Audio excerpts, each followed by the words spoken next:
Woman with 3 Jars Ghost. USA Horror Story, United States.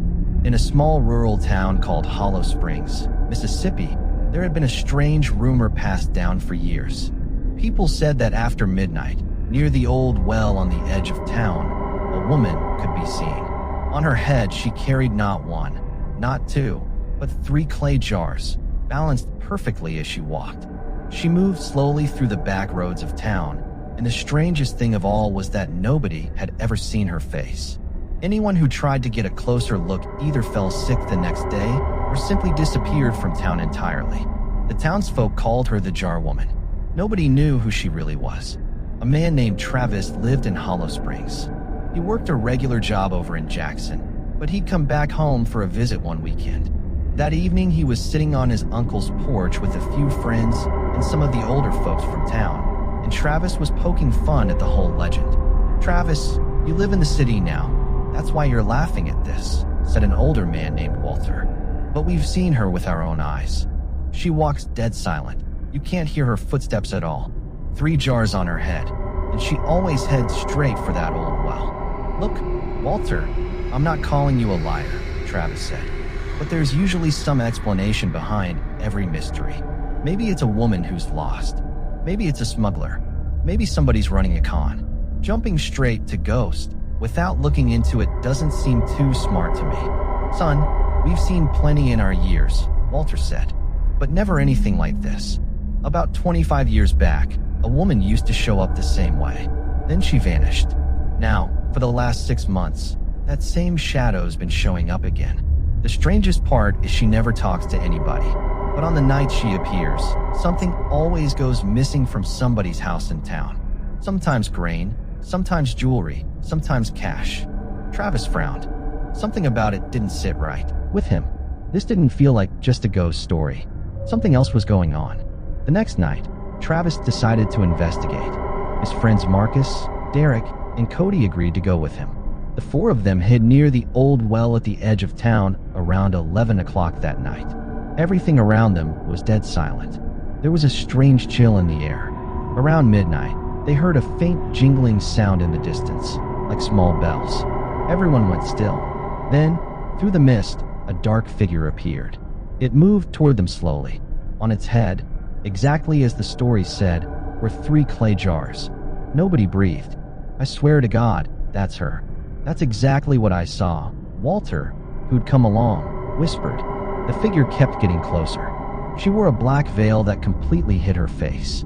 But the strangest thing was that all 3 jars stayed perfectly still, not a single wobble, even with how slowly she walked, as if they were fixed in place like statues. Suddenly, the woman stopped near the well. She gently set the first jar down on the ground, then the second, then the third. After that, she leaned over the well and whispered something, too quiet for anyone to make out. Then she turned and disappeared into the darkness. The 4 friends crept forward, hearts pounding. The jars were still sitting there. Travis opened the first one, just dirt inside. The second had dried leaves. But when he opened the 3rd jar, everyone's jaws dropped. Inside were old silver coins and gold jewelry. "I told you this isn't something a normal person would do," Walter said. "What would a witch want with jewelry, anyway?" "That's exactly the question," Travis said. "If she's really a ghost, why collect jewelry? And if she's human, why put on this whole act at night?" They decided to keep watch again the following night. The next morning, word spread through town that jewelry had been found in the jars. But nobody was told where the items had actually been hidden. Travis had stashed them somewhere safe. He suspected the real story wasn't over yet. The second night, they went back to the well. This time Travis brought a camera too. At midnight, the same figure appeared. 3 jars on her head, slow steps, the veil, the silence. But this time Travis watched more closely, and something clicked in his mind. The woman's walk wasn't like an old woman's walk at all. It was solid, steady, like someone young carrying something heavy. The woman reached the well, but this time she suddenly spoke. "Whoever is watching me, leave now, or you won't see tomorrow's sunrise." A chill ran down all their spines. The voice was a woman's voice, but there was something off about it, like someone deliberately disguising it. Travis quietly followed her. The other 3 stayed back, too afraid to move. The woman moved toward the old orchard at the edge of town, then behind a crumbling abandoned mansion, and then she vanished. Travis ran to the spot, but there was no one there, just a large stone lying on the ground. He tried to move it. Underneath was an iron door. Travis's eyes went wide. There was a hidden cellar underneath. The next day, he told only 2 people, the schoolteacher, Mr. Dennison, and an old man named Harold.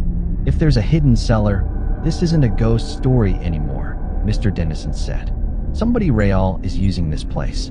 But why dress up as the jar woman? Because fear is the most powerful weapon there is, Harold said. If people are scared enough, nobody investigates.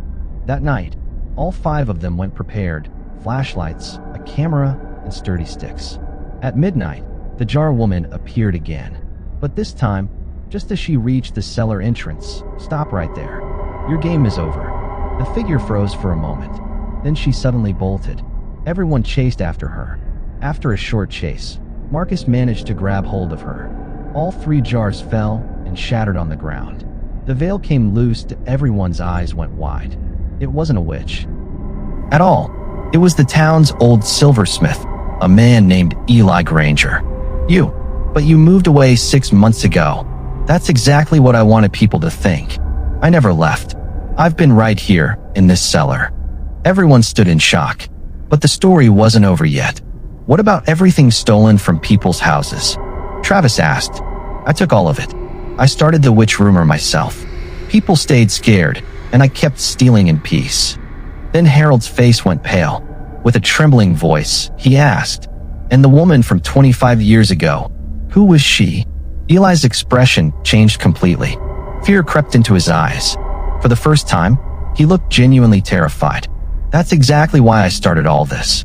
25 years ago, my mother lived in this very town.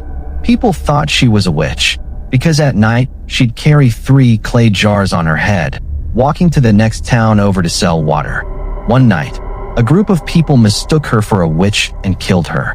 Before she died, she said the truth would come out one day. When I grew up, I learned what had happened to her. I wanted revenge.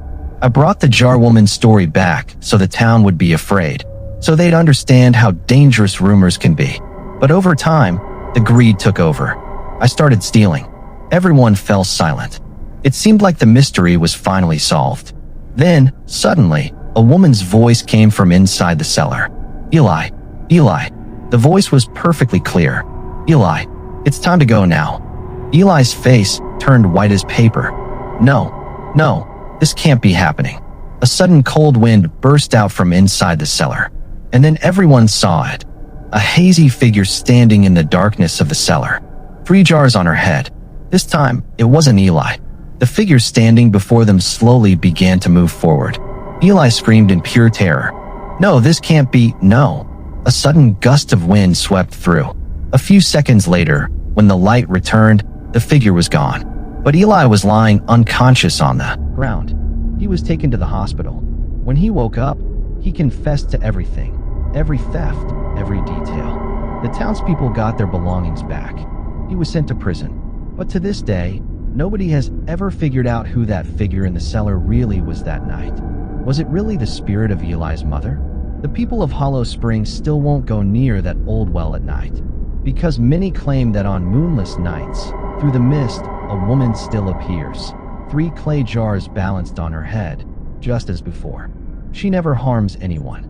She simply stands quietly near the old well, as if she's still waiting for someone. The End Ghost.